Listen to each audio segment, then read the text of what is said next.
sais que quelqu'un sera béni dans le nom de Jésus de Nazareth. La découverte, la compréhension de la vision de Dieu là, va créer quelque chose à l'intérieur de toi. Parce que c'est ça. Et puis ça va t'amener à faire exactement comme la vision qui est dans ton cœur. Dieu, par rapport à la mission qu'il nous a donnée, il nous a donné aussi une personnalité qui va avec. Pourquoi est-ce qu'un footballeur ne porte pas costume pour aller jouer au ballon? Hein? Pourquoi? Il ne pourra pas bien jouer parce que ce n'est pas une tenue adéquate. Donc toi aussi, quand Dieu t'envoie sur la terre, par rapport à la mission qu'il t'a confiée là, il y a une personnalité adéquate qui va avec. Si tu essaies d'être autre chose, ça ne va pas marcher. Imagine-toi quelqu'un, même s'il est fort, même si Cristiano Ronaldo est fort, hein, s'il porte costume pour jouer au ballon, il ne sera pas à l'aise. S'il porte souliers pour jouer au ballon, il ne sera pas à l'aise. Tu vois, non? Le même Cristiano Ronaldo, en tenue, en veste et puis en souliers, tu as dit, mais lui, il ne vaut rien. Mais le même, hein, tu le fais changer de vêtements, tu lui donnes juste un maillot normal. Tu vas voir ce qu'il va faire. La différence, c'est quoi? La différence, c'est quoi? C'est qu'il a porté. Oui, et en fonction de ton appel, il y a ta personnalité qui va avec. Chaque caractère que Dieu nous donne, il y a des forces et des faiblesses. Bien entendu, c'est les faiblesses qui ont besoin d'être changées. Mais les forces, tu ne dois pas les changer. On dit, oh, tu parles trop, tu parles trop. Mais le fait de parler trop, c'est un avantage. Oui, c'est par rapport à ta mission que tu parles trop. Si quelqu'un dit que tu parles trop, qu'à cause de lui, tu essaies de ne pas parler, tu ne pourras pas accomplir ce pourquoi tu as été appelé. Il faut savoir sa manière d'être, la fonction de Dieu t'a conçu là. Pour la mission de chaque personne, Dieu a donné des tempéraments. Les tempéraments, là, c'est des gènes qui sont en toi à ta naissance, qui te permettent de faire ce que tu fais là. Ce que tu aimes faire. D'autres sont calmes, d'autres sont ouverts, d'autres sont tranquilles, d'autres aiment taquiner, d'autres aiment rire. Il y a des gens ici, même les choses font rire. Mais il y en a d'autres, tellement il va rire même, tout le monde va savoir qu'il est en train de rire. C'est sa personnalité, ils sont comme ça. Ta manière d'être révèle la mission que Dieu t'a confiée. Quand vous regardez Pierre, il avait une tendance que les autres n'avaient pas. Vous allez remarquer Pierre, il bavarde beaucoup. Dans tout ce qu'on dit là, lui il veut parler forcé. Ah! Toujours. C'est par rapport à son appel. Dans son appel, là, on parle dedans. Cette manière d'être là, c'est bon.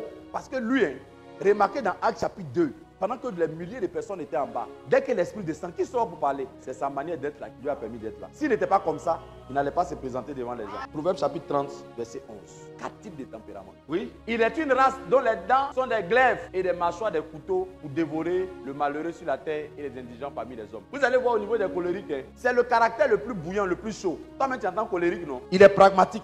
Il se suffit à lui-même. Il est très indépendant. C'est des gens qui n'ont pas besoin de quelqu'un d'autre. Lui, il pense que lui seul là peut accomplir beaucoup de choses. Tu vas voir que si ses parents ont l'argent, il ne va pas compter sur eux. Il aime compter sur lui-même. Il croit qu'il a suffisamment de force pour faire des choses. Il est opiniâtre. Il prend facilement des décisions pour lui-même. Il est extroverti, mais à l'extrême. Il aime se faire connaître, mais souvent à l'extrême. L'activité le stimule. Pour lui là, la vie, c'est l'activité. Il est toujours en train de travailler. Vous connaissez des gens comme ça? Elle est colérique. Moi, je connais quelqu'un comme ça. Là. La personne, là, elle travaille toujours. Si tu es dans sa maison, si tu es une servante qui est dans sa maison, il y a toujours travail. Quand tu as fini de travailler, même tu dis, oh, c'est fini de me reposer. Il y a travail. Il y a toujours travail. Même les couples, si vous ne savez pas qui votre conjoint est, souvent vous pouvez trouver que la personne est âgée. Parce que c'est son tempérament, c'est son caractère. Lui, il est toujours là sur les projets, les initiatives seulement. Tout ce qui est nouveau, le challenge. Il n'aime pas la routine. Un colérique qui n'aime pas la routine. Travail où on fait, et puis toujours c'est la même chose, là, lui n'aime pas. Il ne laisse pas influencer par ce que pensent les autres. C'est un leader né dans petit groupe partout. Chef de quartier, tu vois, quartier où il est chef.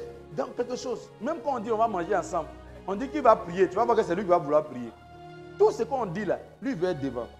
Paul était quelqu'un comme ça. Paul était un colérique. Il s'en foutait de ce que les gens pensent. Il aimait des territoires nouveaux. C'est pourquoi il dit, je suis allé prêcher Jésus. Là où Christ n'était même pas mentionné. Lui, il dit, je n'ai pas travaillé sur le travail de quelqu'un. Personne n'a jamais travaillé. Les villes où personne n'est jamais allé, c'est ça, lui, il va là-bas. Il aime explorer. Dieu te donne ton tempérament en fonction de ta mission. De toute façon, tu ne parles pas trop, puis on est là.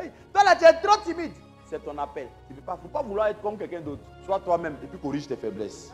Le colérique est quelqu'un de trop ouvert et honnête. Parfois même trop. Oui. C'est un chef de file. C'est un grand pourvoyeur. Il ne veut pas que sa femme et ses enfants manquent de quoi que ce soit. Et ne comprend pas pourquoi il devrait avoir un problème après qu'il ait tout fait. Leurs émotions sont les plus développées. Ils ne compatissent pas facilement au malheur des gens. Et souvent, c'est difficile que ces personnes soient dans un groupe. S'ils ne sont pas à la tête, c'est difficile qu'ils soient en bas des gens. Ça, c'est leur faiblesse. En général, un homme comme ça, sa femme a peur de lui. Ou bien s'il c'est une femme, son mari a peur d'elle. Amen. Les colériques ont tendance à garder beaucoup de rancune. Il a souvent les ulcères vers la quarantaine. Pour lui, se montrer affectueux envers sa femme, c'est peut-être lui faire un bisou. Souvent. Il n'est pas dans les sentiments. Il n'aime pas trop les fêtes. Tout ce qui n'a pas d'objectif là, pour lui, quand il veut fête, tu exagères. Lui, pour lui, c'est les buts. Est-ce qu'on doit faire ça? Est-ce qu'on doit faire ça? C'est un gars qui est orienté vers les buts. Il estime souvent que ça, là, c'est des conneries. Il a du mal à comprendre les choses émotionnelles. Il a un problème avec la colère et le pardon. Que Dieu nous bénisse.